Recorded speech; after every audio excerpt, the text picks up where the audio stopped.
After the last video that I posted about how we tend to perceive God as a man-like being sitting on a throne somewhere, maybe two men and a dove or so, and that we tend to have this perception every time we want to pray or teach about God or talk about God or approach theology and scripture, we have this perception in mind.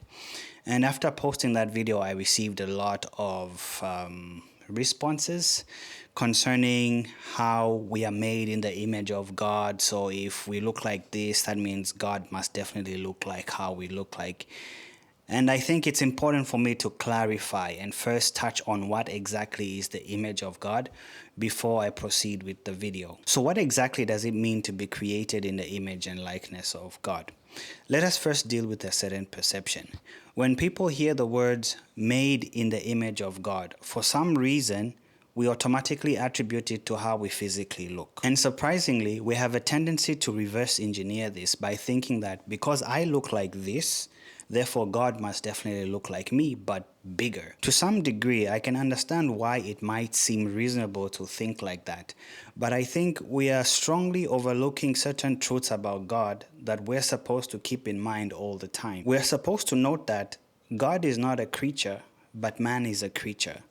God has no form, but man has a form. God is beyond all nature, but man exists in nature. So we can see that the image and likeness of God is not a matter of physical forms or physical appearances. It's not about flesh and blood. What similarities do we have that make us into the image of God? Number one, God has a will and we have a will. Number two, God has a mind and we have a mind. Number three, God has understanding and intellect and we have understanding and intellect. Number four, God has awareness and consciousness. We have awareness and consciousness. So you see that these faculties are what make us in the likeness of God.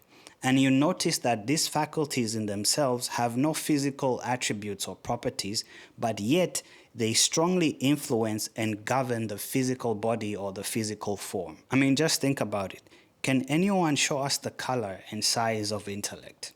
Can anyone show us the texture and color of consciousness? What does it feel like? What does it look like?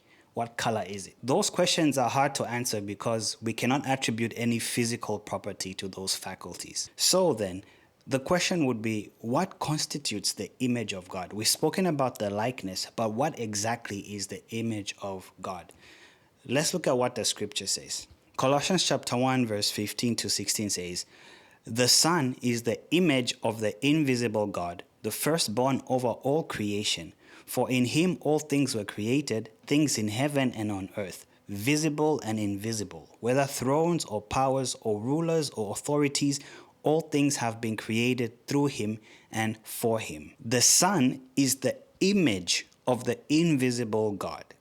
We all know who this Son is. Yes, you guessed correctly. This Son is Christ himself. And according to scripture, it says, "In the beginning was the Word, and the Word was with God, and the Word was God, and all things were created by this Word.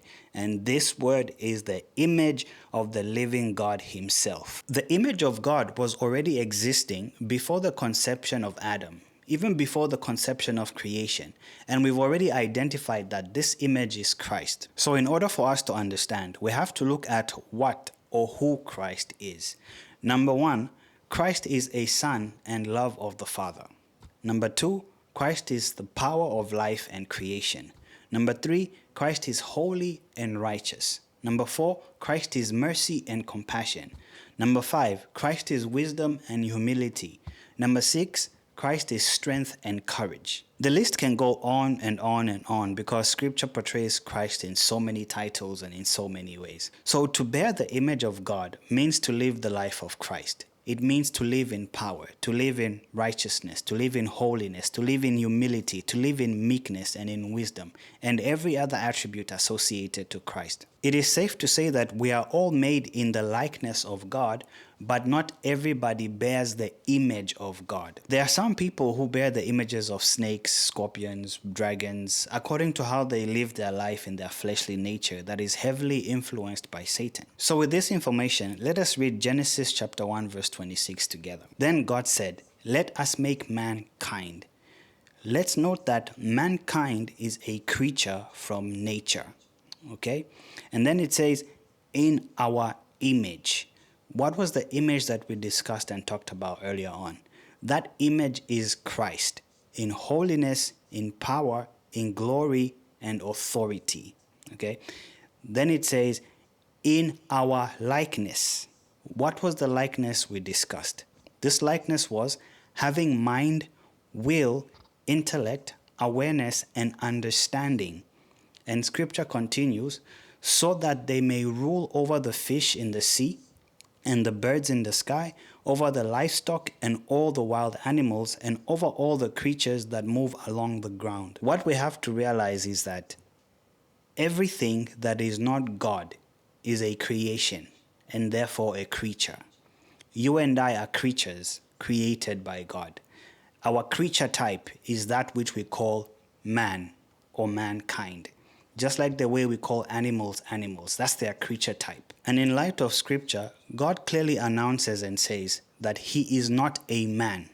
Therefore, we cannot try to reverse engineer these two things like we usually do. It's God creates man, but God is not man. All right, okay. So now that we got that out of the way, let us focus on the main topic of this video. Okay, our reference verse for this video was this.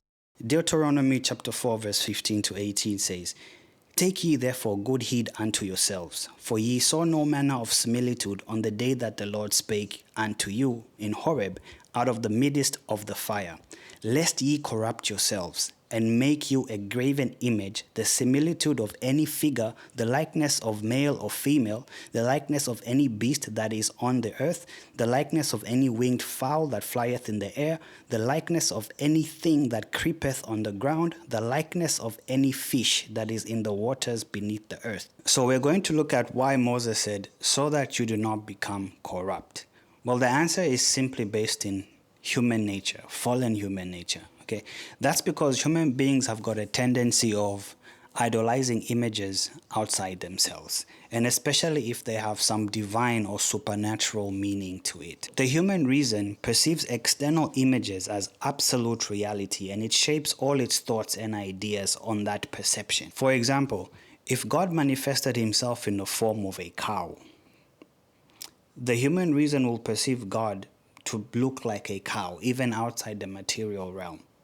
And the tendency of that will make people exalt cows above every other creature. And every approach to their theology or the way they teach doctrine will have this basis of a cow in line. The symbols and images usually have a tendency to divert the perceptions of fallen human beings from the primary objective, and that is the knowledge of God within ourselves. Instead, it fixes our perceptions on external things, forms, appearances, external logic in respect to our reasoning. So the use of images, books, and symbols are only necessary because we are insensible of the truths that sit within ourselves. We are mostly sensible of things outside ourselves. So books, images, and symbols are external tools that point our awareness back into ourselves by reflection and contemplation. It's kind of like these tools are mirrors that we look into in order to see ourselves. As James chapter 1 verse 23 to 24 says, anyone who listens to the word but does not do what it says is like someone who looks at his face in the mirror and after looking at himself goes away and immediately forgets what he looks like. As I had mentioned in the previous video that rationale needs a basis to process concepts and ideas. This basis is perception itself.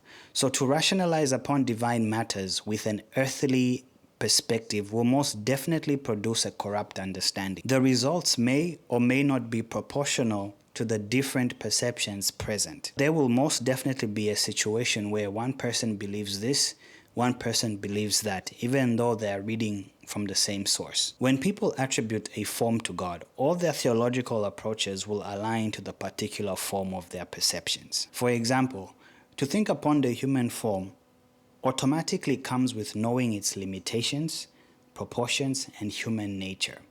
So whatever is bad or evil for a human being, most people would assume it's also bad and evil for God. But in reality, there is nothing equal or above God, that can be evil or bad for him. There is nothing that can threaten him or endanger him. There is nothing that can shift him out of place because he is the source and sustenance of everything. So when they read something about God in the Bible that contradicts their perception, it becomes a stumbling block and a point of argument. Some people might go as far as saying, oh, the Bible is contradicting itself. So we clearly see that people will determine the nature of God through their own perception and personal experience as a human being. And we see people further build their theological schemes based on their own perceptions, based on their own understanding. And this is what corrupts people. It is this hidden reverse reflection based on human reason. So if we are to free ourselves and understand God clearly, we ought to be as little children, not having a prejudgment or pre-perception about anything, but allowing God to express himself wholly and fully without our prejudice. Because the moment when we have prejudiced beliefs or biased way of thinking, it hinders the revelation of truths in ourselves. Even if we are interacting in worship or in prayer or trying to teach others about God, we ought not to imagine any form of a being or a creature in the likeness of anything. Because God is above creaturely sensations. He is more than that. Scripture implicitly tells us time and time again, God is not man. God is not a creature. God has no form. So we ought to realize that. And then once we do, we will learn to apprehend truth fully and completely.